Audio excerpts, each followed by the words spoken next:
سفید مینارے کے پاس اتریں گے دمشق میں، عیسیٰ علیہ السلام نزول فرمائیں گے. اسی حدیث میں یہ الفاظ ہیں نزول کے کہ عیسیٰ علیہ السلام نزول فرمائیں گے. اور یہ عیسیٰ بن مریم کی بات ہو رہی ہے. عیسیٰ بن مریم جن کی والدہ کا نام مریم ہوگا وہ نزول فرمائیں گے. اور غلام محمد قادیانی ان کی والدہ تھیں، ان کا نام کیا ہے؟ وہ شاید گھسیٹی، عرف گھسیٹی کہا جاتا تھا. کیا نام تھا وہ؟ مجھے شاید غلام فاطمہ یا اس طرح کا کوئی نام ہے. تو آپ دیکھ لیں کتنا بڑا جھوٹ ہے اور کتنی بڑی جو ہے نا وہ دھول جھونکی جا رہی ہے بھولے بھالے لوگوں کے ذہنوں میں، اور ان کو جہنم کا ایندھن بنایا جا رہا ہے. عیسیٰ بن مریم نازل ہوں گے دمشق کے ایک سفید مینارے کے قریب، اور 2 کیسری کپڑوں میں 2 فرشتوں کے کندھوں پر ہاتھ رکھے ہوئے اتریں گے. 2 فرشتوں کے کندھوں پہ ہاتھ رکھے ہوئے اتریں گے. جب وہ اپنا سر جھکائیں گے تو قطرے گریں گے، اور سر اٹھائیں گے تو اس سے چمکتے موتیوں کی طرح پانی کی بوندیں گریں گی. کسی کافر کے لیے جو آپ کی سانس کی خوشبو پائے گا مرنے کے سوا کوئی چارہ نہیں ہوگا. عیسیٰ علیہ السلام جب آئیں گے، آپ کی سانس کی خوشبو جس کافر کو لگے گی مرنے کے علاوہ کوئی چارہ وہ مر جائے گا، اور اس کی سانس کی خوشبو وہاں تک پہنچے گی جہاں تک ان کی نظر جائے گی. یعنی عیسیٰ علیہ السلام کے سانس کی خوشبو وہاں تک پہنچے گی جہاں تک ان کی نظر جائے گی. تو کیا غلام محمد قادیانی اس کے ساتھ ایسا ہوا؟ اس کی سانس کی وجہ سے کبھی لوگ مرے؟ لد کے دروازے کے پاس عیسیٰ علیہ السلام دجال کو پائیں گے اور اس کو قتل کر دیں گے. دجال کا قتل عیسیٰ علیہ السلام کے ہاتھوں ہوگا اور لد کے دروازے کے پاس ہوگا. یہ دمشق کا یعنی وہی علاقہ ہے، وہاں دجال قتل ہو جائے گا عیسیٰ علیہ السلام کے ہاتھوں. آپ دیکھیں ان جھوٹوں سے پوچھیں آپ کہ یہ جو آپ کے متنبی جھوٹے نبوت کے دعوے دار ہیں غلام محمد قادیانی، اس نے کہاں دجال کو قتل کیا ہے اور اس نے کہاں نزول کیا ہے اور کہاں ان احادیث کو کہاں لے کے جائیں گے؟ یہ نبی اللہ کے الفاظ دے کے لوگوں کو دھوکہ دے رہے ہیں، پوری حدیث کیوں نہیں پڑھاتے؟ ثم یأتی عیسی ابن مریم قوم قد عصمهم اللہ منہ فیمسح عن وجوہہم ویحدثہم بدرجاتہم فی الجنہ. پھر عیسیٰ علیہ السلام کے پاس وہ لوگ آئیں گے جنہیں اللہ نے اس دجال سے محفوظ رکھا ہوگا، یعنی وہ گمراہ نہیں ہوئے ہوں گے. تو عیسیٰ علیہ السلام اپنے ہاتھ ان کے چہروں پر پھیریں گے اور انہیں جنت میں ان کے درجات کی خبر دیں گے. وہ اسی عالم میں ہوں گے کہ اللہ تعالیٰ عیسیٰ علیہ السلام کی طرف وہی فرمائے گا کہ میں نے اپنے پیدا کیے ہوئے بندوں کو باہر نکال دیا ہے، یعنی مخلوق کو باہر نکال دیا ہے.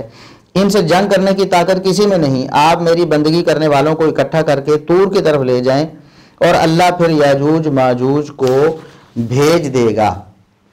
یعنی عیسیٰ علیہ السلام کی موجودگی میں جب دجال سے بچے ہوئے لوگ ان کے پاس آئیں گے اور آپ انہیں جنت کی بشارتیں دے رہے ہوں گے، اسی وقت اللہ رب العزت فرمائے گا میں ایسی مخلوق کو نکالنے لگا ہوں جن کا مقابلہ کسی کے بس میں نہیں ہے. عیسیٰ علیہ السلام ان کو لے کر طور پہاڑ پہ چلے جائیں گے. آپ بتائیں کہ یہ جو مرزا قادیانی تھا یہ کس پہاڑ پہ گیا تھا اور کہاں لے کر لوگوں کو گیا تھا؟ کسی پہاڑ پہ اس نے کبھی بسیرا کیا لوگوں کو لے کر؟ یاجوج ماجوج آ جائیں گے. قرآن نے جن کا ذکر کیا، احادیث میں جن کی صفات موجود ہیں، وہ ہر اونچی جگہ سے عمدے ہوئے آئیں گے. ان کے پہلے لوگ یعنی ان کا جو ہراول دستہ ہوگا میٹھے پانی کی بہت بڑی جھیل بحیرہ تبریہ سے گزریں گے اور اس میں جو پانی ہوگا اسے پی جائیں گے.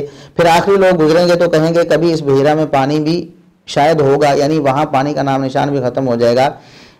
پہلے والے یاجوج ماجوج اس پانی کو ختم کر دیں گے، پیچھے والے آنے والوں کو پتہ ہی نہیں چلے گا کہ یہاں ابھی پانی تھا بھی کہ نہیں. اچھا آگے وَيُحْشَرُ نبی اللہ عیسیٰ وَأَصْحَابُهُ، آگے ہے کہ اللہ کے نبی عیسیٰ علیہ السلام اور ان کے ساتھی معصور ہو کر رہ جائیں گے. یعنی ایک سائیڈ پہ وہ چھپے ہوں گے کیونکہ یہ یاجوج ماجوج سے بچنے کے لیے اللہ رب العزت نے ان کو حکم دیا تھا. حتیٰ کہ ان میں سے کسی ایک کے لیے بیل کا سر اس سے بہتر ہوگا جتنے آج تمہارے لیے 100 دینار ہیں. یعنی 100 دینار سے بھی زیادہ قیمتی ایک بیل کا سر ہو جائے گا. یعنی کھانے پینے کی چیزوں کی اتنی قلت ہو جائے گی. اللہ کے نبی عیسیٰ علیہ السلام ان کے ساتھی گڑ گڑا کر دعا کریں گے تو اللہ تبارک و تعالیٰ ان یاجوج ماجوج پر ان کی گردنوں میں کیڑوں کا عذاب نازل کر دے گا تو وہ ایک انسان کے مرنے کی طرح اس کا شکار ہو جائیں گے. یعنی جیسے ایک انسان مرتا ہے وہ سارے کے سارے ایک انسان کے مرنے کی طرح یعنی فی الفور سارے کے سارے مر جائیں گے. تو کیا غلام محمد قادیانی کے دور میں ایسا ہوا کہ لوگوں کو اتنا قحط پڑا ہو کہ پوری دنیا میں جتنے بھی مسلمان ہیں، یہ مسلمانوں کی بات ہے، ان کے علاوہ کوئی مسلمان دنیا میں نہیں ہے، صرف عیسیٰ علیہ السلام کے ساتھ ہیں وہ مسلمان، تو ان کے لیے کھانے پینے کی اتنی قلت ہوگی طور پہاڑ پر جانے کی وجہ سے اور وہاں چھپنے کی وجہ سے، محصور ہونے کی وجہ سے کہ ان کو کھانے پینے کی کوئی چیز نہیں مل رہی. تو یہ غلام احمد قادیانی پر فٹ کر رہے ہیں۔ عیسیٰ علیہ السلام ابن مریم کی بات ہے، عیسیٰ بن مریم کی بات ہے، غلام احمد بن فاطمہ یا غلام فاطمہ یا گھسیٹی یہ نہیں ہے۔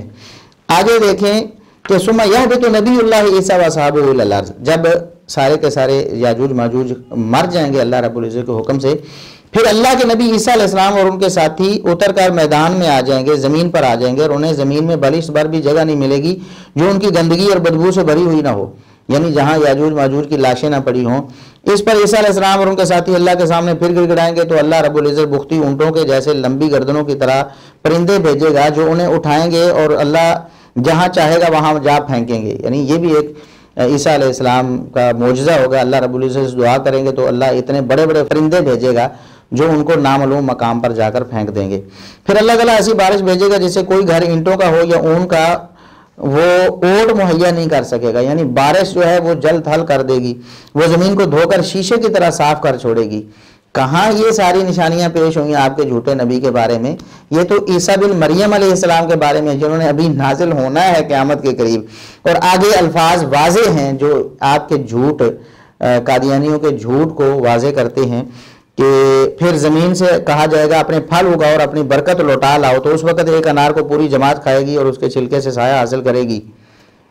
ایک انار کو پوری جماعت یعنی ایک گروہ کھا، اتنا بڑا انار اللہ رب العزت پیدا کرے گا، اتنی خوشحالی ہو جائے گی زمین میں، انار اتنے بڑے بڑے ہوں گے کہ ایک انار کو سارے ایک گروہ لوگوں کا کھا کر پھر اس کے چھلکے کے سائے میں بیٹھ بھی جائے گا، یعنی اتنا بڑا انار ہوگا۔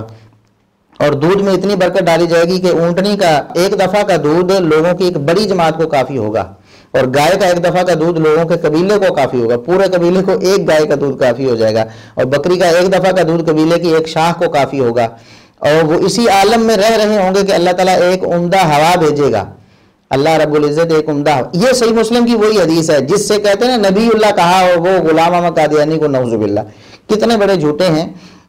اللہ کے رسول صلی اللہ علیہ وسلم کیا فرماتے ہیں کہ مسلمان عیسیٰ علیہ السلام کے ساتھ اسی طرح رہ رہے ہوں گے، اللہ ایک عمدہ ہوا بھیجے گا، وہ لوگوں کو ان کی بغلوں کے نیچے سے پکڑے گی اور ہر مومن اور ہر مسلمان کی روح قبض کر لے گی، اور بدترین لوگ باقی رہ جائیں گے۔ یعنی یہ ان کے جھوٹے ہونے کی پیٹنٹ دلیل ہے۔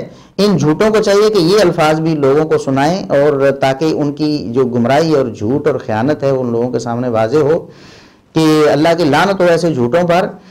وہ کہتے ہیں کہ یہ جو ہمارے مسیح موعود جنہیں کہتے ہیں غلام احمد قادیانی کے بارے میں ہے، جبکہ رسول اللہ صلی اللہ علیہ وسلم فرماتے ہیں کہ عیسیٰ علیہ السلام کی موجودگی میں ہی عیسیٰ علیہ السلام یہی سی دنیا میں موجود ہوں گے تو سارے کے سارے مسلمان اور مومن ان کی روحیں قبض ہو جائیں گی، سارے کے سارے مسلمانوں کی روحیں قبض ہو جائیں گی، صرف بدترین لوگ باقی رہ جائیں گے عیسیٰ علیہ السلام کے بعد۔ یعنی عیسیٰ علیہ السلام کے بعد نیک لوگ دنیا میں نہیں رہیں گے، وہ گدھوں کی طرح برسر عام آپس میں اختلاط کریں گے اور انہیں پر قیامت قائم ہوگی۔ یعنی وہ بدکاریاں اتنی سر عام کریں گے لوگوں گھروں میں، چوراہوں میں، سڑکوں پر، راستوں میں، تو انہیں پر قیامت قائم ہو جائے گی۔ یعنی عیسیٰ علیہ السلام کے بعد فوراً قیامت آ جائے گی اس حدیث کے مطابق، اور بدترین لوگ باقی رہ جائیں گے۔ تو کیا غلام احمد قادیانی کے بعد یہ لوگ بدترین گدھے ہیں نا؟ یہ گدھوں کی طرح یہ بدکاریاں کرتے پھرتے ہیں یہ جو مرزائی ہیں سارے۔ اس حدیث کا اگر مصداق بنانا چاہتے ہیں غلام احمد قادیانی کو تو ساری حدیث لوگوں کو سنائے نا، لوگوں کو پتہ چلے کہ واقعی غلام احمد قادیانی اس کا مصداق تھا بھی کہ نہیں۔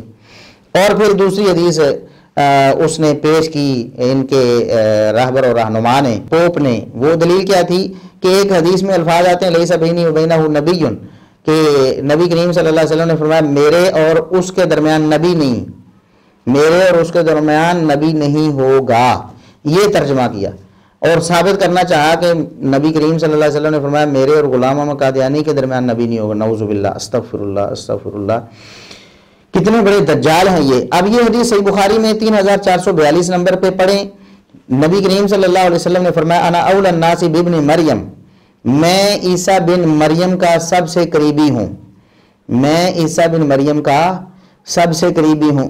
عیسیٰ بن مریم کی بات ہو رہی ہے تو ان جھوٹوں نے غلام احمد بن غلام فاطمہ پتہ نہیں کیا اس کے طرف اسے فٹ کر دیا اس حدیث کو۔ تو نبی کریم صلی اللہ علیہ وسلم نے میرا بڑا قریبی تعلق ہے، انبیاء ویسے بھی ایک باپ کے جس طرح بیٹے ہوتے ہیں اسی طرح یعنی ان کا شریعت اور دین ان کی بنیاد توحید ایک ہی ہے، فروعات میں آگے دین شریعت میں بعض احکامات بدلتے رہے۔ لیسا بینی و بینہ نبی، عیسیٰ علیہ السلام اور میرے درمیان، ان کی نبوت اور میری نبوت کے درمیان کوئی نبی نہیں آیا۔ تو عیسیٰ علیہ السلام جب آئے تھے نبی بن کر، اور نبی کریم صلی اللہ علیہ وسلم جب آئے درمیان میں کوئی نبی نہیں آیا۔ حدیث کا مطلب یہ تھا کہ میرے اور عیسیٰ بن مریم کے درمیان کوئی نبی نہیں آیا، اور ان جاہلوں نے ترجمہ کیا، جھوٹوں نے ترجمہ کیا کہ میرے اور اس کے درمیان کوئی نبی نہیں آئے گا۔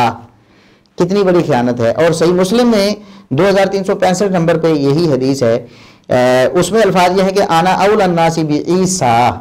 پچھلی حدیث میں ابن مریم کے الفاظ تھے، اور یہاں عیسیٰ کے الفاظ ہیں کہ یہ عیسیٰ علیہ السلام کے بارے میں ہے، یہ کسی نام نہاد مسیح موعود کے بارے میں، جھوٹے کذاب دجال کے بارے میں نہیں ہے۔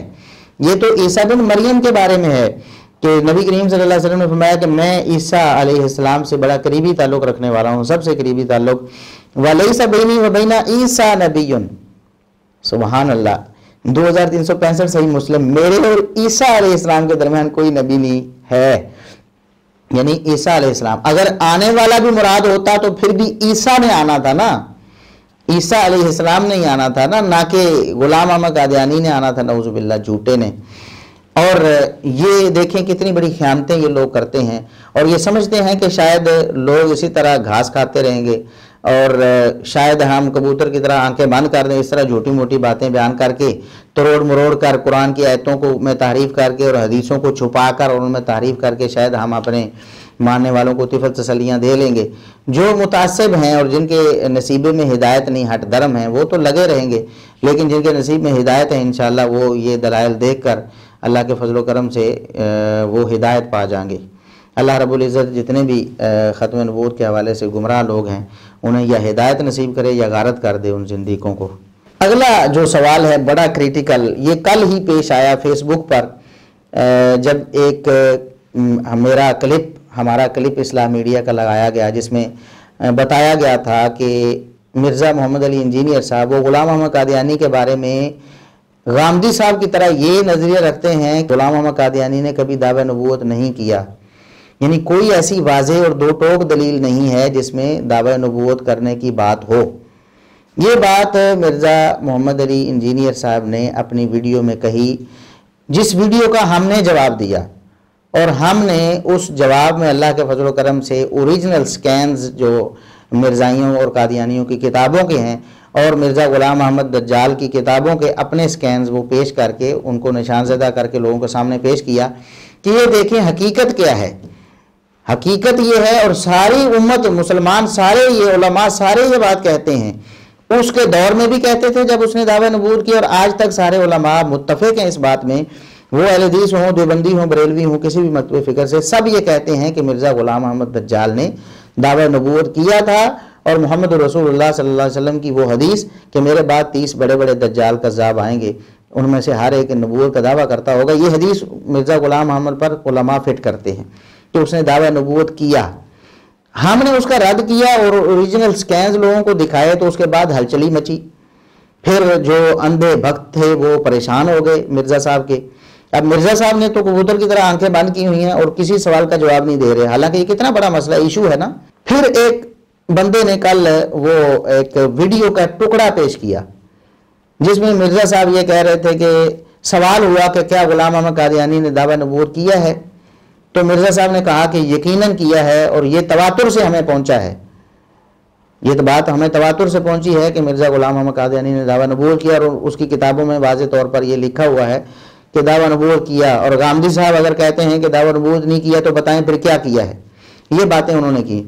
اور وہ جو مرزا صاحب کے فالوور تھے، ان کا نام مجھے اب یاد نہیں ہے، وہ کہنے لگے کہ دیکھیں مرزا صاحب تو کہتے ہیں کہ دعوی نبوت کیا ہے، اور آپ نے ویڈیو کاٹ کر لگا دی ہے اور اس کا سیاق و سباق شاید بدل دیا ہے، جس میں مرزا صاحب یہ بتا رہے ہیں کہ دعوی نبوت نہیں کیا۔ ہم اس کی حقیقت اب آپ کو بتاتے ہیں انشاءاللہ، تھوڑا سا آپ غور کریں تو اللہ کے فضل و کرم سے یوں چٹکی سے آپ کو بات سمجھ آ جائے گی کہ واقعی کتنی بڑی حماقت اور یہ کتنی بڑی ہم کیا کہہ سکتے ہیں، حماقت ہی کہیں گے کہ مرزا صاحب نے جو کی ہے۔ غلام احمد قادیانی کے دعوی نبوت کو رد کرنے کے حوالے سے کہ انہوں نے دعوی نبوت کیا ہی نہیں، غلام احمد قادیانی کے دعوی نبوت کا انکار کرنے کے حوالے سے کہ اس نے دعوی نبوت کبھی کیا ہی نہیں، مرزا صاحب نے یہ حماقت کیوں کی؟ گامدی صاحب کے پیچھے چل کے۔ اور وہ جو کلپ پیش کیا گیا کہ مرزا صاحب کہہ رہے ہیں کہ دعوی نبوت کیا ہے، وہ کلپ پہلے کا ہے۔ ہم آپ کو ثبوت کے بغیر کچھ نہیں کہیں گے، کبھی ہم نے اللہ کے فضل و کرم سے ثبوت کے بغیر بات نہیں کی، نہ ہم اب کریں گے کبھی ثبوت کے بغیر۔ میں نے رات اللہ کے فضل و کرم سے بیٹھ کے رات گئے تک یہ سارے ثبوت اکٹھے کیے اور وہ جمع کیے اور اب آپ کے سامنے پیش کر رہا ہوں۔ اس بھائی کو بھی دعوت فکر، اس نے کہا تھا کہ اگر آپ یہ بات ثابت کر دیں کہ مرزا صاحب نے یہ کہا ہو، ویڈیو کاٹی نہ ہو، پوری ویڈیو مجھے دے دیں، پوری ویڈیو بھی ہم دیں گے انشاءاللہ، اس کا لنک بھی ہم ڈسکرپشن میں دے دیں گے اور سکرین پہ آپ کو دکھائیں گے بھی کہ یہ ویڈیو کون سی ہے، اور مرزا صاحب کے اپنے چینل پہ پڑی ہوئی ہے، جو ذاتی ان کا چینل ہے اس پہ پڑی ہوئی ہے، ہم آپ کو دکھائیں گے اور حقیقت بھی بتائیں گے انشاءاللہ۔ یہ اور انہوں نے یہ کہا تھا مرزا صاحب کے فالوور نے کہ اگر آپ یہ ثابت کر دیں کہ مرزا صاحب نے ایسا کہا ہے تو میں ان کو ساری زندگی نہیں سنوں گا، سننا چھوڑ دوں گا، تو آپ تیار ہو جائیں، بس آج کی رات ہی ہے آپ کے لیے، یہ کلپ انشاءاللہ آپ کے سامنے آئے گا۔ بلکہ ہم نے انہیں دعوت دی ہوئی ہے کہ آپ ہمارے ساتھ کلوزڈ میٹنگ کر لیں زوم وغیرہ پہ، تو ہم انشاءاللہ آپ کے سامنے آپ کی طلب کے مطابق آپ کو ریفرنس دیں گے، اور جب آپ مطمئن ہوں گے کہ واقعی یہ ریفرنس ٹھیک ہے پھر ہم آگے چلیں گے انشاءاللہ۔ ہم کوشش کرتے ہیں کہ وہ کلوزڈ میٹنگ بھی ان کے ساتھ ارینج کر لی جائے۔ تو ہم اب حقیقت بتاتے ہیں کہ حقیقت کیا ہے کہ مرزا محمد علی انجینئر صاحب نے واقعی انکار کیا ہے اس بات کا کہ مرزا غلام احمد قادیانی نے کبھی دعوی نبوت صراحتاً نہیں کیا۔ جو ویڈیو ہمارے پاس آئی تھی مرزا صاحب کی، وہ ابھی بھی ان کے چینل پہ موجود ہے۔ 22 مئی 2018 کو وہ ریکارڈ ہوئی، اپلوڈ ہوئی، ریکارڈنگ ایک دن پہلے ہوئی ہوگی۔ 22 مئی 2018 کو مجلس نمبر 9 کے نام سے، مجلس علمی و تحقیقی مجلس نمبر 9 یا 9 نمبر علمی و تحقیقی مجلس کے نام سے وہ اپلوڈڈ ہے۔ اس ویڈیو میں اگر آپ دیکھیں 1 گھنٹہ 28 منٹ اور 21 سیکنڈ پہ سوال ہوتا ہے مرزا غلام احمد قادیانی نے کہاں خطا کھائی ہے کہ جہاں اس نے اپنے آپ کو ذلی نبی ہونے کا دعویٰ کیا ہو۔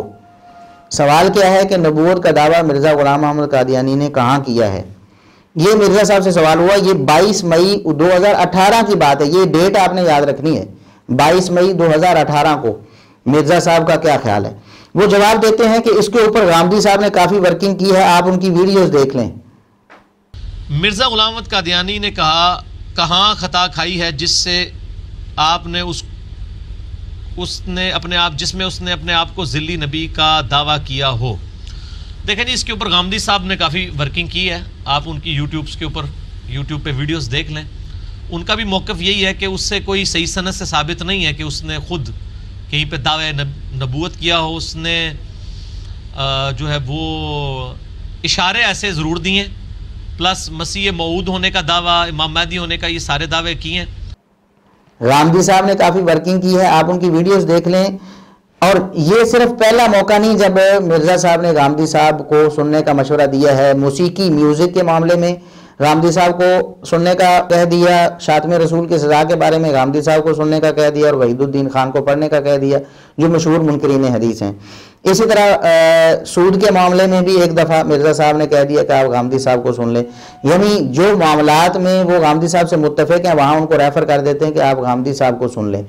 اچھا، ان کا موقف بھی یہی ہے، اب الفاظ دیکھیں، غامدی صاحب کو سن لیں، ان کا موقف بھی یہی ہے کہ اس سے یعنی غلام احمد قادیانی سے کوئی صحیح سند سے ثابت نہیں کہ اس نے کہیں خود سے صراحتاً دعویٰ نبوت کیا ہو، اس نے کہیں خود دعویٰ نبوت کیا ہو، کوئی صحیح سند سے یہ بات ثابت نہیں۔ یہ مرزا محمد علی انجینئر صاحب کہتے ہیں، مرزا غلام احمد قادیانی کے حوالے سے کہتے ہیں کہ جاوید احمد غامدی صاحب کا بھی یہی موقف ہے، یعنی میرا بھی یہی موقف ہے اور غامدی صاحب کا یہی موقف ہے۔ اور آگے کہتے ہیں اس نے اشارے ایسے ضرور دیے ہیں، مسیح موعود ہونے کا دعویٰ، امام مہدی ہونے کا دعویٰ، لیکن نبوت کا دعویٰ صحیح سند سے ثابت نہیں ہے۔ یہ ویڈیو ان کی موجود ہے، 22 مئی 2018 کو اپلوڈ ہوئی ان کے چینل پہ، آج بھی موجود ہے، مجلس نمبر 9 کے نام سے۔ 1 گھنٹہ 28 منٹ اور 21 سیکنڈ پہ آپ خود سن سکتے ہیں کہ کیا مرزا صاحب نے یہ بات کہی کہ نہیں۔ اس پر ہم نے رد کیا اور 29 جولائی 2019 کو ہم نے اپنی ویڈیو کو اپلوڈ کیا، جس ویڈیو میں ہم نے بتایا کہ مرزا صاحب کہتے ہیں غامدی صاحب کی طرح کہ غلام محمد قادیانی نے دعویٰ نبوت کبھی نہیں کیا اور کہیں نہیں کیا۔ ہم نے اس کا توڑ کیا اور حوالہ جات ریفرنسز سارے پیش کیے، اور اس کا نام ہم نے رکھا تھا مرزا صاحب کی قادیانیوں سے ہمدردی، مرزا صاحب کی قادیانیوں سے ہمدردی۔ یہ ہمارا 29 جولائی 2019 کو کلپ اپلوڈ ہوا، یعنی 22 مئی 2018 کو مرزا صاحب نے یہ بات کہی، اور ان کی ویڈیو پہ بغیر کاٹے ہوئے ان کے چینل پہ آپ جا کے دیکھ سکتے ہیں، اور جو کہتا ہے کہ مجھے دکھائیں ہم اسے دکھا بھی سکتے ہیں، اور اب صرف وہ ہمارے ساتھ یہ وعدہ کرے کہ جو اس نے کیا ہے کہ میں مرزا صاحب کو سننا چھوڑ دوں گا، وہ سننا چھوڑ دے، یا کم از کم مرزا صاحب سے جا کے کہے کہ اپنی اس بات سے رجوع کر لیں، آپ یہ بات آپ نے غلط کہی ہے، دیکھیں ریفرنسز سامنے آگے ہیں تو آپ مان کیوں نہیں رہے، ہٹ درمی کیوں اپنائی ہوئی ہے، یہ حق پرستی ہے، بلا کوئی کام تو کریں نا مرزا صاحب کے فالورز۔ یہ دعوت فکر ہے ان کے لیے، اور یہ ہم دل سے دعوت فکر دے رہے ہیں، ہمیں ان سے ہمدردی ہے، کوئی دشمنی نہیں ہے۔ اب آگے چلتے ہیں، جو کلپ اس بھائی نے پیش کیا کل، دراصل وہ سیکوس باغ سے کاٹا ہوا تھا۔ وہ کلپ کب کا ہے ہم بتاتے ہیں، وہ کلپ 12 جون 2017 کا ہے۔ 12 جون 2017 کو 175B مسئلہ کے نام سے پارٹ 2 اپلوڈ کیا مرزا انجینئر صاحب نے اپنے یوٹیوب چینل پہ، آج بھی موجود ہے، اب بھی ہم دکھا سکتے ہیں۔ مرزا غلام محمد قادیانی کے دعوی نبوت کا انکار کب کیا؟ 22 مئی 2018 کو، اس کے اپنے چینل پہ موجود ہے۔ اور اقرار کب کیا تھا؟ 12 جون 2017 کو 175B نامی اپنی ویڈیو میں 12 جون 2017 کو کہا تھا کہ دعوی نبوت غلام محمد قادیانی نے کیا ہے، اور کہا کہ غامدی صاحب بتائیں پھر دعوی نبوت نہیں کیا تو کیا کیا ہے، اور الفاظ میں سناتا ہوں آپ کو۔ اس میں بھی سوال ہوا تھا، اندازہ کریں، سوال یہاں بھی ہوا وہاں بھی ہوا۔ 22 مئی 2018 کو سوال ہوا تو انکار کر دیا، دعوی نبوت غلام محمد قادیانی نے نہیں کیا۔ جبکہ 12 جون 2017 کو سوال ہوا، سوال کیا ہوا؟ کیا آپ مانتے ہیں کہ مرزا غلام محمد قادیانی نے دعوی نبوت کیا ہے؟ کیا آپ مانتے ہیں؟ ایک دفعہ مرزا صاحب نے کاغذ سے پڑھ کے وہ سوال کا جواب ایڈریس کیا، اور دوسری دفعہ وہ ایک بندہ ہے رافضی ٹائپ، وہ ساتھ بیٹھا وہ اس نے سوال کیا۔ سوال ہوا کہ آپ مانتے ہیں کہ مرزا غلام محمد قادیانی نے دعوی نبوت کیا ہے؟ اچھا، یہ سوال ہے۔ جواب مرزا صاحب کا کیا تھا؟ جواب میں مرزا صاحب نے کہا ہمیں جو بات تواتر سے پہنچی ہے، ہمیں یہ بات تواتر سے پہنچی ہے، اور اس وقت کے جو بڑے ماننے والے فالورز ہیں ان کا بھی یہی کہنا ہے کہ دعوی نبوت کیا ہے۔ کہتے ہیں ہمیں بھی تواتر سے بات پہنچی ہے، علماء ہر دور میں ہمیں بتاتے رہے ہیں، اس دور کے علماء بھی بعد کے بھی مرزا غلام محمد نے دعوی نبوت کیا۔ اور کہتے ہیں مرزا صاحب کہ آج جو مرزائی ہیں نا، بڑے بڑے پوپ، ان کے خلیفے وہ سارے کے سارے مانتے ہیں کہ مرزا غلام محمد قادیانی نے دعوی نبوت کیا ہے۔ غامدی صاحب سے کہیں کہ اگر انہوں نے دعوی نبوت نہیں کیا تو پھر کیا کیا ہے؟ یہ پہلے کا موقف ہے، جب غامدی صاحب کے ہاتھ کا بوسہ شاید نہیں لیا تھا، یہ اس وقت کا موقف ہے۔ اچھا جی، ہم یہی مانتے ہیں کہ یہ کوئی پرانے زمانے کا واقعہ نہیں ہے، آج اس بات کو بمشکل 100 سال ہی گزرے ہیں، ان کی جتنی تعلیمات ہیں ان کی تعلیمات تو بالکل واضح ہیں۔ میں نہیں سمجھتا کہ انہوں نے دعوی نبوت نہ کیا ہو، میں نہیں سمجھتا کہ انہوں نے دعوی نبوت نہ کیا ہو، یقیناً کیا ہے۔ مرزا صاحب کہتے ہیں یقیناً مرزا غلام محمد قادیانی نے دعوی نبوت کیا ہے، یہ 12 جون 2017 کو مرزا صاحب کہہ رہے ہیں۔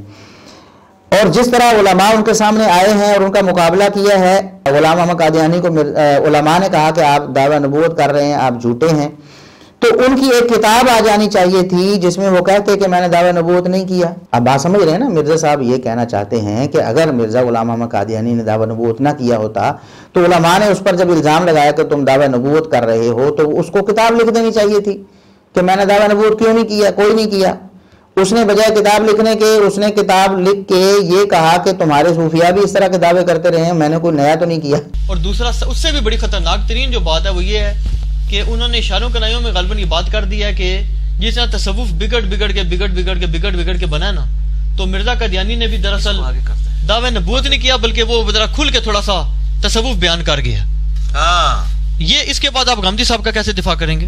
میں نے غامدی صاحب کا دفاع نہیں کرنا، نہ میں نے غلام محمد قادیانی کا دفاع کرنا ہے، نہ کہ کسی اور صوفی کا دفاع کرنا ہے، نہ کسی محدث کا، وہ اپنا دفاع خود نہیں۔ آپ یہ بات مانتے ہیں کہ قادیانی نے دعوی نبوت کی ہے؟ مجھے جو تواتر سے بات پہنچی ہے، غامدی صاحب نے ایسے کتابیں رکھی تھی۔ اچھا نہیں، وہ کتابوں کے اندر وہ اتنی ایمبیگوس کتابیں ہیں ان کی، غلام احمد قادیانی کی کہ وہ ایک عام آدمی کے لیے تو جج کرنا مشکل ہے.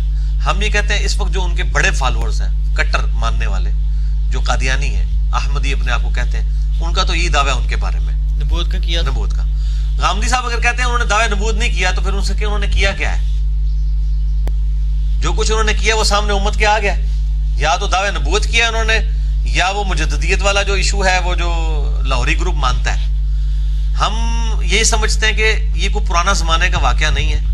آج اس بات کو بمشکل 100 سال ہی گزرے ہیں. غلام احمد قادیانی کو فوت ہوئے 1908 کے اندر غالباً فوت ہوئے وہ. تو ان کی جتنی تعلیمات ہیں وہ, بلکہ ایسے لوگ بھی ابھی زندہ ہیں جنہوں نے ڈائریکٹلی نہیں تو انڈائریکٹلی ان سے استفادہ کیا ہوا ہے, اور ان کی تعلیمات موجود ہیں. تو جن کو وہ صحابی اور تابعی بھی کہتے ہیں ان کے, تو ان کی تعلیمات تو بالکل واضح ہیں. میں نہیں سمجھتا کہ انہوں نے دعوی نبوت نہ کیا ہو, یقیناً کیا ہے. اور اس وقت جس طرح علماء ان کے سامنے آئے ہیں اور ان کا مقابلہ کیا ہے, تو ان کی ایک کتاب آ جاتی جس میں وہ کہتے ہیں میں نے دعوی نبوت نہیں کیا. اس کے جواب میں وہ یہی کتابیں لکھتے رہے کہ آپ کے صوفیاء بھی یہ دعوے کرتے رہے. یعنی مرزا صاحب بتا رہے ہیں کہ دعوی نبوت غلام احمد قادیانی نے کیا, اور یقیناً کیا, اور یہ بات ہمیں تواتر سے معلوم ہوئی ہے, اور کتابوں میں بھی یہ بات مرزا غلام احمد کی کتابوں میں لکھی ہوئی ہے. یہ 12 جون 2017 کو 175B پارٹ 2 کے نام سے اپلوڈ ہوئی ویڈیو. اس کے ایک سال بعد 22 مئی 2018, ایک سال بھی پورا نہیں گزرنے دیا مرزا صاحب نے, اور غامدی صاحب کا ہاتھ چوم لیا ہوگا. وہ پیچھے تصویریں بھی وائرل ہوئی تھی, غامدی صاحب کا ہاتھ چوم رہے ہیں جی. تو جب غامدی صاحب کے معتقد ہو گئے مرزا صاحب پوری طرح, تو پھر انہوں نے یہ بات کہہ دی کہ غامدی صاحب کا موقف بھی یہی ہے جو میرا ہے, کہ مرزا غلام احمد قادیانی نے اس سے کسی صحیح سند سے ثابت نہیں کہ اس نے دعویٰ نبوت کیا ہو. ہاں اشارے دیتا رہا, وہ واضح طور پر دعویٰ نبوت اس نے نہیں کیا. اب جو بھائی کہہ رہے ہیں کہ مرزا انجینئر صاحب کا تو یہی موقف ہے کہ غلام احمد قادیانی نے دعویٰ نبوت کیا ہے, تو کیا وہ اس موقف سے جو 22 مئی 2018 کا ان کا لیٹسٹ موقف ہے, کیا اس سے کوئی رجوع دکھا سکتے ہیں؟ بسم اللہ کریں, رجوع لیں. ہم انشاءاللہ ہم باقاعدہ ریکارڈنگ کروا کے بتائیں گے کہ ہمارے علم میں آ گیا ہے کہ مرزا صاحب نے یہ رجوع کر لیا ہے, اور غلام احمد قادیانی کے دعویٰ نبوت کے حوالے سے وہ کہہ رہے ہیں کہ انہوں نے واقعی غلام احمد قادیانی نے دعویٰ نبوت کیا ہے. ہمیں کوئی اس میں آر نہیں ہے, کون سا مسئلہ ہے. لیکن حقائق کیا ہیں کہ 22 مئی 2018 کی لیٹسٹ ویڈیو ہے مرزا غلام احمد قادیانی کے دعویٰ نبوت نہ کرنے کے حوالے سے, جبکہ جو ویڈیو دکھا کر لوگوں کو یہ باور کروایا جا رہا ہے کہ نہیں مرزا صاحب کے خلاف یہ لوگ جھوٹ بولتے ہیں, مرزا صاحب تو کہتے ہیں دعویٰ نبوت کیا ہے, وہ 12 جون 2017 کی ہے, یعنی ایک سال پہلے کی. تو ایک سال بعد والا موقف ہے وہ ناسخ ہوتا ہے, پہلے والا منسوخ ہوتا ہے. تو ابھی تک تو مرزا صاحب نے دعویٰ نبوت کرنے کے حوالے سے رجوع کیا ہے, نہ کرنے کے حوالے سے رجوع نہیں کیا. اگر وہ رجوع دکھاتے ہیں ہمیں, ہمارے علم میں نہیں ہے, اگر وہ ویڈیو ہمارے علم میں لائیں اور دعویٰ ان کا مرزا صاحب کا یہ دعویٰ آپ دکھا دیں کہ غلام احمد قادیانی نے واقعی دعویٰ نبوت کیا ہے, تو ہم انشاءاللہ رجوع کرنے کے لیے تیار ہیں.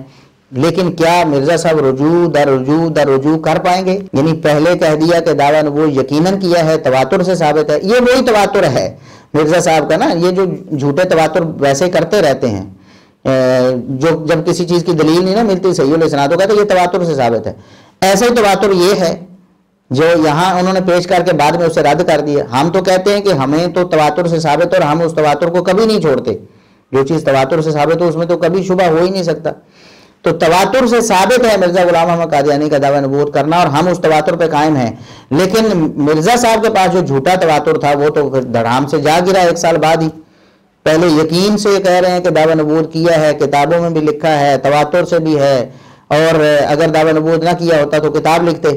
ایک سال بعد کہتے ہیں کہ غامدی صاحب کا موقف بھی یہی ہے کہ اس نے کوئی دعویٰ نبوت نہیں کیا, کوئی صحیح سند سے ثابت نہیں ہے, نعوذ باللہ.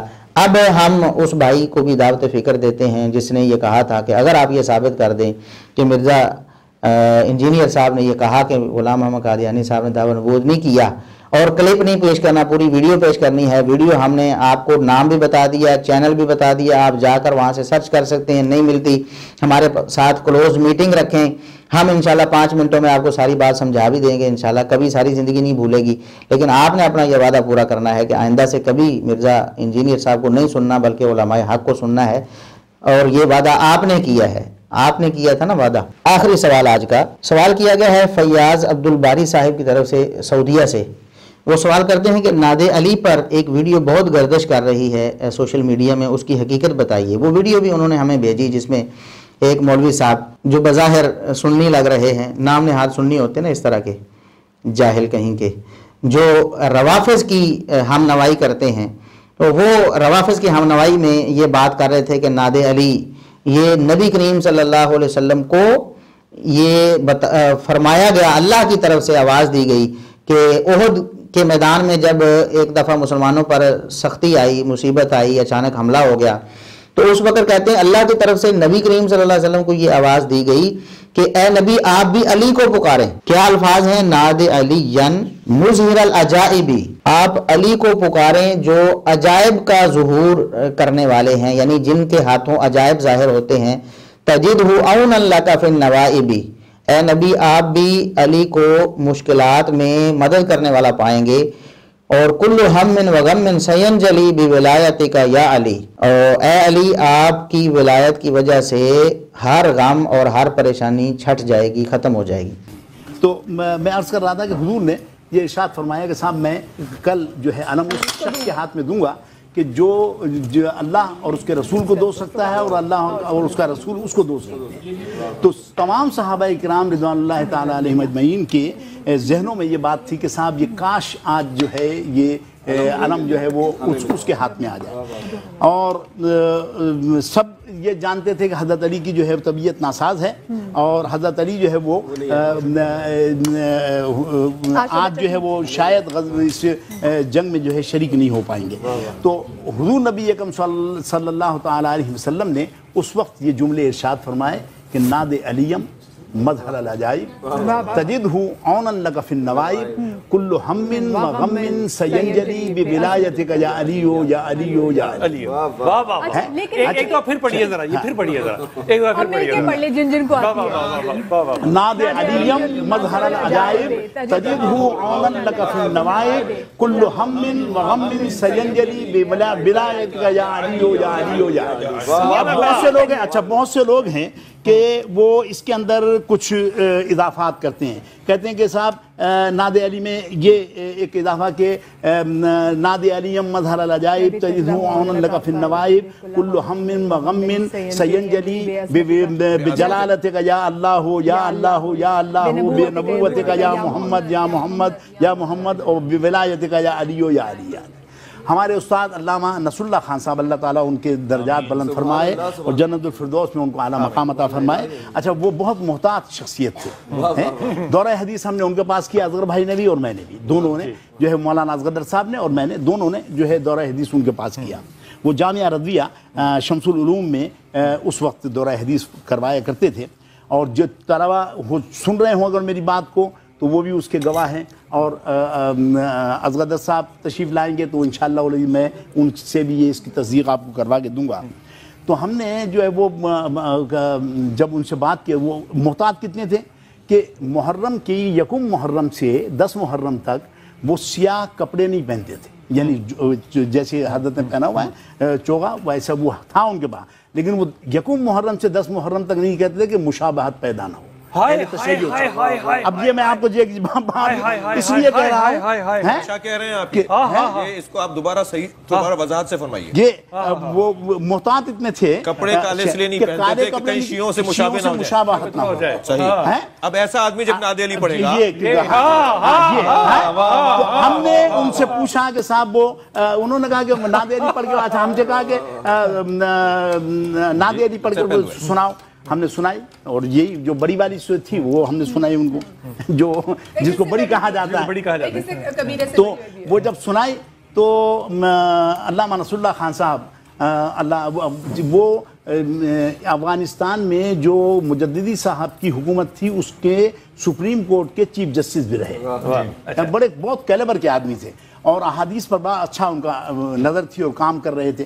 تو بلکہ احادیث پر یہ ہے کہ بخاری شریف میں جو حدیث ہے ایک صفحے پر جو ہے وہ پوری جتنی بھی سیاہ ستہ میں حدیث ہیں وہ ایک ہی صفحے پر جو ہے جمع کر رہے تھے، یعنی بہت بڑا کام تھا جو 12 صدیوں پہلے ہوا ہے، وہ اس کو جو ہے وہ دوبارہ کر رہے تھے۔ تو وہ انہوں نے کہا کہ صاحب یہ آپ یہ بتاؤ کہ اگر کوئی چابی ہے کسی تالے میں لگانی ہے آپ نے، وہ چابی جو ہے اس کے لیور کے مطابق نہیں ہوگی تالے کے، تو کیا تالا کھل جائے گا؟ ہم نے کہا نہیں کھلے گا بالکل. تو انہوں نے کہا کہ یہ جو آپ نادی علی پڑھ کر سنائیے مجھے، یہ نادی علی نہیں ہے. ہاں یہ چابی کہنے لگے یہ نادی علی نہیں ہے. اور نادی علی وہی ہے کہ نادی علیم بمظہر نادی علیم مثل العجائب تجدہ عونا لک فی النوائب کل ہم وغم سینجلی بولایتک یا علی یا علی یا علی. کہنے لگے یہ ہے یہ، اور جب چابی صحیح لگائیں گے تو تالا کھلے گا. آپ پڑھتے رہتے ہیں اور کام آپ کے بنتے نہیں ہیں، وہ اس لیے نہیں بنتے ہیں کہ آپ جو ہے اس کا چابی صحیح نہیں لگا رہے ہیں تالے کی. اس کا مطلب علامہ صاحب کی مشکل میں جب بھی نعت علی پڑھی جائے گی تو وہ سنت نبی ادا کی جائے گی. اچھا، یہ وہ مولوی صاحب ہیں جو نام نہاد سنی ہیں. یہ یعنی بڑے سخت الفاظ ہیں شاید، لیکن ہم اس سے نرم اور کیا کریں.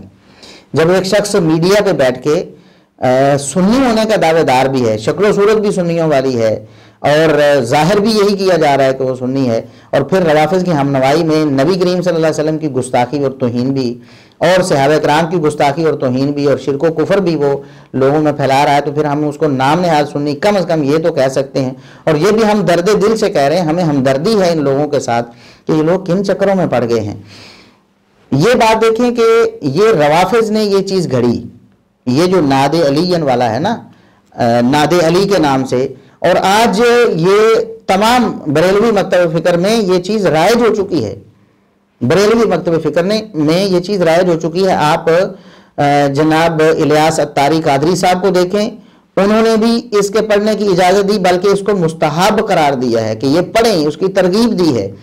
حضرت شاہ محمد غوث گوالیاری علیہ رحمت اللہ الباری کی کتاب جواہر خمسہ، جس کے وظائف کی جید بزرگ اولیاء کرام نے اجازتیں دی، جن میں شاہ ولی اللہ محدث دہلوی علیہ رحمت اللہ القوی بھی شامل ہے. اس کتاب میں کہ نعت علی 7 بار یا 3 بار یا 1 بار پڑھے، یعنی نعت علی پڑھنے کی ترغیب ہے اس کتاب میں جواہر خمسہ میں، جس کی اجازت بہت سارے بزرگوں نے دی ہے، اور شاہ ولی اللہ صاحب محدث دہلوی علیہ رحمت اللہ القوی نے بھی دی ہے، جو مشہور بزرگ ہیں. جس نعت علی کو پڑھنے کی اجازت دی ہے وہ نعت علی بھی لکھا ہوا ہے ان کتب میں. یعنی حضرت علی کو پکارو جو عجائب کے مظہر ہیں، انہیں تمام مصیبتوں میں اپنا مددگار پائے گا، ہر رنج و غم دور ہو جائے گا آپ کی ولایت سے، اے علی اے علی اے علی. تو پیارے پیارے میٹھے صاحب بھائیو، آپ نے دیکھا کہ بزرگان دین بھی مولا مشکل کشا مانتے چلے آ رہے ہیں، اور حضرت علی کو نہ صرف پکارتے تھے بلکہ پکارنے کی انہوں نے تعلیم دی. اور ایک کتاب وہ پتہ نہیں کیا اس کا حوالہ دیا، وہ 11ویں صدی ہجری کا کوئی تھا یا 9ویں صدی ہجری کا، اس کا حوالہ دے دیا کہ اس کی کتاب آپ پڑھیں، اور اس میں یہ لکھا ہے. اور اس کے بعد ڈاکٹر طاہر قادری صاحب کی جو ویب سائٹ ہے فتویٰ کے نام سے، اس میں بھی عبدالقیوم ہزاروی نامی کوئی مفتی صاحب ہیں، انہوں نے بھی کہا کہ اس میں کوئی ایسی بری بات نہیں ہے، آپ اسے پڑھ سکتے ہیں، یہ دعائیہ کلمات ہیں. نعوذ باللہ نعوذ باللہ. اور ان لوگوں کو تھوڑا سا بھی خیال نہیں آیا کہ خود روافظ جو ہیں، خود شیعہ اس چیز کا رد کر رہے ہیں ان کے محققین کہ یہ دعا کہیں سے بھی ثابت نہیں ہے، نہ نبی کریم صلی اللہ علیہ وسلم سے، نہ ان کے بقول جو ائمہ معصومین ہیں ان سے، کہیں سے ثابت نہیں ہے. یہ جھوٹ کا پلندہ ہے، اور ان لوگوں نے اسے لے لیا روافظ سے، اور روافظ سے بھی بڑھ کر اس پر عمل پیرا ہو گئے اس شرک و کفر پر مبنی عبارت کے. اب دیکھیں اس پر سب سے پہلے یہ ہمارا چیلنج ہے نعت علی کے بارے میں. یہ جو کہا جاتا ہے نا کہ احد کے میدان میں نبی کریم صلی اللہ علیہ وسلم کو اللہ نے فرمایا کہ آپ علی کو پکاریں، نعوذ باللہ نعوذ باللہ نعوذ باللہ ثم نعوذ باللہ ثم نعوذ باللہ. کتنا بڑا کفر ہے یہ، کتنی بڑی گستاخی اور توہین ہے کہ نبی کریم صلی اللہ علیہ وسلم اگر اولیاء جو ہیں وہ مدد کرتے ہیں ما فوق الاسباب، تو پھر انبیاء تو ان سے بڑھ کے مدد کرتے ہیں، تو پھر ایک نبی کو محتاج بنایا جا رہا ہے، ایک ولی کے یا علی رضی اللہ عنہ کے جو صحابی ہیں اور امتی ہیں ان کا محتاج بنایا جا رہا ہے، اور ما فوق الاسباب ان سے مانگنے کی ترغیب یعنی بتائی جا رہی ہے کہ اللہ نے نبی کو یہ ترغیب دی. نعوذ باللہ. یہ اللہ پر بھی بہتان اور جھوٹ ہے، اور اللہ رب العزت کی بھی توہین ہے. اللہ رب العزت خود مدد کرتا ہے ما فوق الاسباب، اور ما فوق الاسباب کوئی بھی مدد نہیں کر سکتا. یہ قرآن کریم میں بہت جگہ اللہ رب العزت نے فرمایا ہے. اپنے نبی کریم صلی اللہ علیہ وسلم کو بھی یہی سکھایا ہے کہ آپ کے لیے اللہ کے سوا کوئی مددگار ما فوق الاسباب نہیں ہو سکتا. اچھا، یہ سب سے پہلے یہ ہمارا چیلنج ہے کہ 9ویں صدی ہجری سے پہلے اس ناد علی کا کوئی وجود دنیا میں شیعہ کی کتابوں میں بھی نہیں ہے. روافظ بھی اپنی کتابوں سے اس کا ثبوت 9ویں صدی ہجری سے پیچھے پیش کر سکتے ہیں نہیں. اور 9ویں صدی ہجری میں کسی نے گھڑی تو نبی کریم صلی اللہ علیہ وسلم کی طرف کیسے منسوب ہو گئی؟ اور اگر یہ کوئی روایت ہوتی، چلو من گھڑت سند کے ساتھ ہوتی، کوئی اس کی جھوٹی سچی کوئی سند ہوتی، تو پہلی کتابوں میں پہلی صدی، دوسری صدی، تیسری صدی، چوتھی، پانچویں، چھٹی صدی، 8ویں، 9ویں صدی تک خود روافظ اور شیعہ بھی اس دعا کو نہیں پڑھتے رہے. اتنی عظیم دعا تھی تو کہاں تھے وہ؟ ان کے بزرگوں نے ان کو کیوں نہیں بتائی تھی؟ کسی کتاب میں کیوں نہیں لکھی تھی؟ 9ویں صدی ہجری سے پہلے اس کا کوئی وجود نہیں. اور 9ویں صدی ہجری میں بھی ایک ان کے عالم ہیں شیعہ کے ابراہیم بن علی عاملی کفامی، اس نے اپنی کتاب المصباح، جو معروف نام ہے اس کا المصباح، اس کتاب میں صفحہ نمبر 207 پہ صرف یہ 2 شعر لکھے کہ ان شعروں کو مصیبت میں پڑھنا چاہیے. نہ یہ بتایا کہ نبی کریم صلی اللہ علیہ وسلم نے پڑھے، نہ یہ بتایا اللہ نے حکم دیا، نہ اہل بیت میں سے کسی کی طرف منسوب کیے، نہ ائمہ معصومین میں سے کسی کی طرف منسوب کیے. صرف لکھ دیا کہ یہ شعر جو ہیں وہ پڑھنے چاہیے. اچھا جی، اس کے بعد ان کے مجلسی جو بہار الانوار کے مصنف ہیں، مشہور ان کے عالم ہیں علامہ مجلسی، انہوں نے اپنی کتاب بہار الانوار میں اس حدیث کو ان الفاظ کو، من گھڑت الفاظ کو اور جھوٹے شرکیہ کفریہ الفاظ کو عبداللہ بن مسعود رضی اللہ عنہ کی طرف منسوب کر دیا. اور یہاں مزے کی بات یہ ہے کہ بہار الانوار میں بھی عبداللہ بن مسعود رضی اللہ عنہ کی طرف نسبت نہیں تھی، بلکہ بہار الانوار سے نقل کرتے ہوئے محمد مہدی الحائری جو 1369 ہجری میں دنیا سے گیا ہے، اس نے علامہ مجلسی کے ذمے یہ بات لگا دی کہ علامہ مجلسی نے اپنی کتاب بہار الانوار میں عبداللہ بن مسعود سے یہ روایت کیا ہے کہ نبی صلی اللہ علیہ وسلم کو احد والے دن یہ ندا آئی کہ آپ علی کو پکاریں. اندازہ کریں، محقق یہ بات خود لکھتا ہے کہ مجھے بہار الانوار میں علامہ مجلسی کی ایسی کوئی عبارت نہیں ملی جس میں عبداللہ بن مسعود رضی اللہ عنہ کی طرف اس کو منسوب کیا گیا ہو اور نبی کریم صلی اللہ علیہ وسلم کو پڑھنے کا کہا گیا ہو. ایسی کوئی روایت علامہ مجلسی نے بھی نہیں لکھی. علامہ مجلسی نے بھی اس کو عبداللہ بن مسعود یا نبی صلی اللہ علیہ وسلم کی طرف منسوب نہیں کیا. یہ محققین شیعہ بھی خود کہہ رہے ہیں. وہ بتا رہے ہیں کہ محمد مہدی الحائری نے یہ خیانت کی ہے یا تعریف کی ہے اور ان کے بقول غلطی لگی ہے اسے کہ اس نے یہ بات جھوٹی لکھ دی ہے. اب اس کے بعد آتے ہیں 1320 ہجری میں ان کے روافظ کے مشہور محدث نوری، اس نے اپنی کتاب مستدرک الوسائل میں یہ بات لکھ دی کہ یہ دونوں جو شعر ہیں یہ کسی معصوم کی طرف اس کی نسبت نہیں، یعنی ائمہ معصومین جو ان کے ہیں نا، یا اہل بیت کی طرف یا نبی صلی اللہ علیہ وسلم کی طرف نسبت نہیں کی، بلکہ لکھا کہ وَرَأَيْتُ بِخَطِّ الشَّهِيدِ رَحِمَهُ اللَّهُ ذَاكَرَ لِرَدِّ الزَّائِعِ وَالْعَابِقِ تَكْرَارَ هَذَيْنِ الْبَيْتَيْنِ. وہ کہتا ہے محدث نوری 1320 ہجری میں فوت ہونے والا، وہ کہتا ہے کہ میں نے شہید کے خط سے یہ بات پڑھی. اور یہ شہید بھی 8ویں صدی ہجری میں جو ان کا ایک مرنے والا عالم ہے اس کو وہ شہید اول کہتے ہیں. 8ویں صدی ہجری یا 9ویں صدی ہجری میں مرنے والا، قتل ہونے والا جس کو وہ شہید کہہ رہے ہیں، کہتے ہیں میں نے اس کے ہاتھ سے لکھا پڑھا کہ ان 2 شعروں کو مصیبت کے وقت یا کوئی چیز آپ کی گم ہو جائے یا کوئی غلام بھاگ جائے تو اس وقت آپ اسے پڑھیں، ان 2 شعروں کو. تو 1320 ہجری میں بھی اس کو نہ نبی کریم صلی اللہ علیہ وسلم کی طرف منسوب کیا گیا اور نہ کسی اہل بیت کے فرد کی طرف منسوب کیا گیا، بلکہ اپنا ایک تجربہ کسی نے بتایا کہ یہ دعا پڑھنے سے یہ ہو جاتا ہے، یہ کفریہ اور شرکیہ جو دعا ہے. اب اس کے بعد کیا ہوا؟ 1405 ہجری آ گئی. 1405 ہجری میں شیخ نمازی الشہروردی، یہ ان کا کوئی شیعہ کا امام یا ان کا عالم گزرا ہے، اس نے مستدرک سفینۃ البہار کے نام سے کتاب لکھی اور اس میں یہ بات لکھ دی کہ وَيُقَالُ کہا جاتا ہے کہ ان النبی صلی اللہ علیہ وسلم نودی یوم احد، کہا جاتا ہے کہ نبی صلی اللہ علیہ وسلم کو احد کے دن پکارا گیا اور یہ دعا سکھائی گئی کہ آپ یہ دعا پڑھیں. اندازہ کریں کہ 9ویں صدی ہجری میں اس من گھڑت دعا کو گھڑا گیا، پھر اگلی صدی میں اس کو تھوڑا سا آگے لے جایا گیا، پھر اگلی صدی میں تھوڑا سا آگے لے جایا گیا، اور پھر اگلی صدی میں 13ویں 14ویں صدی میں آ کر اس کو نبی کریم صلی اللہ علیہ وسلم کی طرف منسوب کر دیا گیا۔ کتنا بڑا جھوٹ ہے اور کتنی بڑی خیانت ہے۔ اور ہم آپ کو بتاتے ہیں کہ اہل سنت کے جن علماء نے جھوٹی روایتوں پر کتابیں لکھی ہیں انہوں نے اس کا سختی سے رد کیا ہے۔ پہلا حوالہ ملا علی قاری حنفی کا ہے۔ یہ ہمارے بریلوی بھائی بھی حنفی ہے نا، تو کم از کم اپنے حنفی کی بات ہی مان لیں۔ ملا علی قاری حنفی جو 1014 ہجری میں فوت ہوئے، یعنی 11ویں صدی ہجری میں فوت ہونے والے ملا علی قاری، وہ اپنی کتاب الاسرار المرفوعہ فی الاخبار الموضوعہ میں لکھتے ہیں کہ وَقَضَى مِن مُفْتَرَيَاتِ الشِّيَّةِ الشَّنِيَّةِ حدیث نادِ علیًا، کہتے ہیں کہ شیعہ شنیہ جو بدبخت شیعہ روافظ ہیں ان کی گھڑی ہوئی باتوں میں سے ایک گھڑی ہوئی گھڑنت یہ ہے کہ ناد علیًا والی روایت انہوں نے گھڑی ہے۔ اور کشف الخفاء میں علامہ اجلونی جو بہت بڑے عالم ہیں اور انہوں نے بھی یہ من گھڑت روایتوں پہ کتاب لکھی ہے، 1162 ہجری میں فوت ہوئے ہیں، انہوں نے بھی لکھا وَقَضَى مِن مُفْتَرَيَاتِ الشِّيَّةِ حدیث ناد علیًا، وہی الفاظ تقریباً ملتے جلتے کہ شیعہ کی گھڑنتوں میں سے، ان کی من گھڑت روایتوں میں سے جو شیعہ نے گھڑ کر نبی کریم صلی اللہ علیہ وسلم کی طرف منسوب کی ہیں، ان میں سے ایک یہ ہے ناد علیًا۔ اہل سنت کے علماء میں سے جنہوں نے بھی کہا، انہوں نے کہا یہ من گھڑت بات ہے۔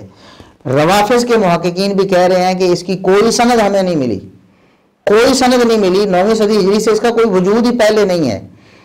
تو پھر نبی کریم صلی اللہ علیہ وسلم سے یا عبداللہ بن مسعود رضی اللہ عنہ سے کیسے ثابت ہوگی؟ اور اہل سنت کی کسی کتاب میں قطعاً عبداللہ بن مسعود رضی اللہ عنہ سے نبی کریم صلی اللہ علیہ وسلم کی طرف منسوب کر کے آپ کو کہا گیا ہو، قطعاً ایک جھوٹی روایت بھی نہیں دکھا سکتے یہ لوگ۔ تو ان لوگوں کو پھر خدا کا خوف نہیں آتا۔ اور ڈاکٹر طاہر القادری صاحب بھی بڑے پڑھے لکھے سمجھے جاتے ہیں، وہ بھی اپنی ویب سائٹ پہ اس کو جگہ دے رہے ہیں۔ اور وہ قادری صاحب بھی وہ کہہ رہے ہیں جی یہ فلانے گوالیاری صاحب ہمارے، انہوں نے اپنی کتاب میں لکھ دیا تو لہٰذا اس کو پڑھنا چاہیے۔ تو یہ کہاں آپ کی سنیت اور اہل سنت کا منہج اور موقف کہاں چلا گیا؟ دیکھیں ولایت میں، اگر یہ روافظ تو ولایت سے مراد خلیفہ بلا فصل لیتے ہیں نا، کہ علی رضی اللہ عنہ کی خلافت مراد ہے نبی کریم صلی اللہ علیہ وسلم کے بعد، اور اہل سنت تو ایسا موقف نہیں رکھتے۔ ہمارے بریلوی یا دیوبندی بھائی بھی ایسا موقف تو نہیں رکھتے نا، خصوصاً بریلوی بھائی جو اس دعا کو پڑھنے کے قائل ہیں، وہ بتائیں کہ ولایت علی رضی اللہ عنہ کی بڑی ہے یا ابو بکر صدیق رضی اللہ عنہ کی بڑی ہے؟ سب سے افضل محمد رسول اللہ صلی اللہ علیہ وسلم کے بعد اس امت میں ابو بکر ہیں یا علی رضی اللہ عنہ ہیں؟ یقیناً ابو بکر صدیق رضی اللہ عنہ سیدنا علی رضی اللہ عنہ سے زیادہ مقام رکھنے والے بڑے ولی ہیں۔ تو پھر نبی کریم صلی اللہ علیہ وسلم کو اگر کہا جانا تھا تو ابو بکر کے بارے میں کیوں نہ کہا گیا، عمر کے بارے میں کیوں نہ کہا گیا، عثمان کے بارے میں کیوں نہ کہا گیا؟ یہ رافضیت آپ کی میں کیوں گھس رہی ہے؟ آپ کیوں لوگ ان چیزوں پر غور و فکر نہیں کرتے کہ آپ کو روافظ کس طرح ڈس رہے ہیں اور کس طرح آپ کی سنیت کو متاثر کر رہے ہیں؟ اور پڑھے لکھے لوگ بھی اور علماء اور زعماء بھی اس طرح کی جاہلانہ باتیں کریں گے تو پھر عوام کیا کرے گی؟ وہ اس سے بڑھ کر کفر و شرک میں مبتلا ہوگی۔ اللہ رب العزت سے دعا ہے کہ اللہ رب العزت ہمیں کتاب و سنت اور توحید و رسالت پر سختی سے کاربند ہونے کی توفیق عطا فرمائے۔